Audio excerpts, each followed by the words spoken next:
B pharmacy తర్వాత best career options ఏంటి and best ప్యాకేజ్తో jobs ఎలా తెచ్చుకోవాలి అనేటువంటి డైలమాల్లో చాలా మంది ఉంటారు. నేను కూడా అదే స్టేజ్ నుంచి వచ్చిన వాడిని. దానికన్నా ముందు నేను మీతో కొన్ని ఓపెన్గా రాడ్ రియాలిటీస్ మాట్లాడాలి అనుకుంటున్నాను. మనం కాలేజ్లో ఉన్నప్పుడు రికార్డ్ ఎలా రాయాలని చెప్తారు. అంటే ఇండెక్స్ అనేది క్యాపిటల్ లెటర్స్లో రాయాలా, లేదంటే స్మాల్ లెటర్స్లో రాయాలా, ఎక్స్పెరిమెంట్ నెంబర్ అనేది లేదంటే డేట్ అనేది లెఫ్ట్లో రాయాలా, లేదంటే రైట్లో రాయాలా, ఇలాంటి వాటి గురించి డిస్కస్ చేస్తారు. లేదంటే కంప్లీట్గా మన రికార్డ్ని కరెక్ట్గా రాస్తే లాస్ట్లో సైన్ చేసి ఒక మూలను పారేస్తారు. ఒకవేళ రికార్డ్ని రాంగ్గా రాస్తే అదే రికార్డ్ని తీసుకొని మన ముఖాన్ని కొడతారే కానీ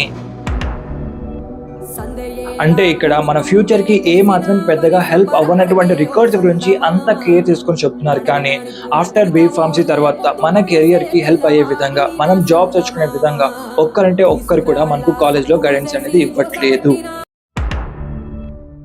అసలైనటువంటి కథ ఇప్పుడే స్టార్ట్ అవుతుంది. మనలో ఎంతమందికి తెలుసు బీ ఫార్మసీలో ఉన్నప్పుడే ఇంటర్న్షిప్స్కి వెళ్ళొచ్చు అని? అసలుకి మనలో చాలా మందికి ఇంటర్న్షిప్స్ ఎలా ఫైండ్ అవుట్ చేయాలో కూడా తెలియదు, మనకి ఎవరు చెప్తుంది కూడా లేదు. ఐఎమ్ ఎక్స్ట్రీమ్లీ సారీ ఇలా మాట్లాడుతున్నందుకు, బట్ తప్పట్లేదు. మనలో ఎంతమందికి ఓన్గా మన రెజ్యూమ్ చేసుకోవడానికి వచ్చు? మనలో చాలా మంది మన ఫ్రెండ్స్ గ్రూప్లో ఉన్నటువంటి ఒక్కరి యొక్క రెజ్యూమ్ తీసుకొని మన పర్సనల్ డీటెయిల్ ఎడిట్ చేసుకొని అదే మనం యూజ్ చేయడం జరుగుతుంది. మనకు కాలేజ్లో రికార్డ్స్ ఎలా రాయాలని చెప్తారు కానీ రెజ్యూమ్స్ ఎలా చేసుకోవాలో ఒక్కరంటే ఒక్కరు కూడా ప్రాపర్గా గైడెన్స్ ఇవ్వరు. అంటే ఇక్కడ మనం కూడా రెజ్యూమ్స్ ఎలా చేయాలి అనేది మనం కూడా నేర్చుకోం, జస్ట్ మనం ఎడిట్ మాత్రమే చేస్తున్నాం. ఇప్పుడు నేను మీతో యాక్సెప్ట్ చేయలేనటువంటి ఒక నిజాన్ని గురించి కుండ బద్దలు కొట్టినట్లు మాట్లాడతాను. బీ ఫార్మసీ కంప్లీట్ అయిన తర్వాత కూడా ఒక 2 minutes పాటు ఒక ఇంగ్లీష్లో ఒక టాపిక్ని ఫ్లూయెంట్గా ఎంతమంది కంటిన్యూస్గా మాట్లాడగలరు?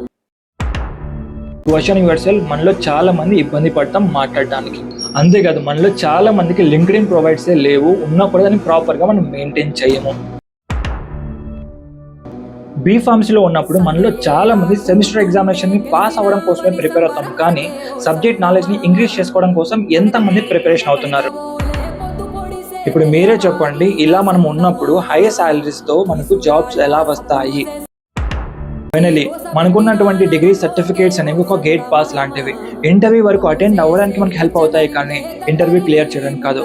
ఇంటర్వ్యూ క్లియర్ చేయడానికి నీ నాలెడ్జ్, నీ టాలెంట్, నీ స్కిల్ మాత్రమే హెల్ప్ అవుతుంది.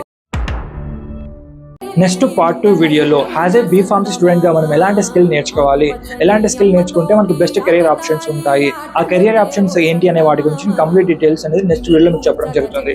ఆ వీడియో మీ వరకు రీచ్ అవ్వాలంటే మన ఛానల్ని ఫాలో చేసుకొని పెట్టుకోండి.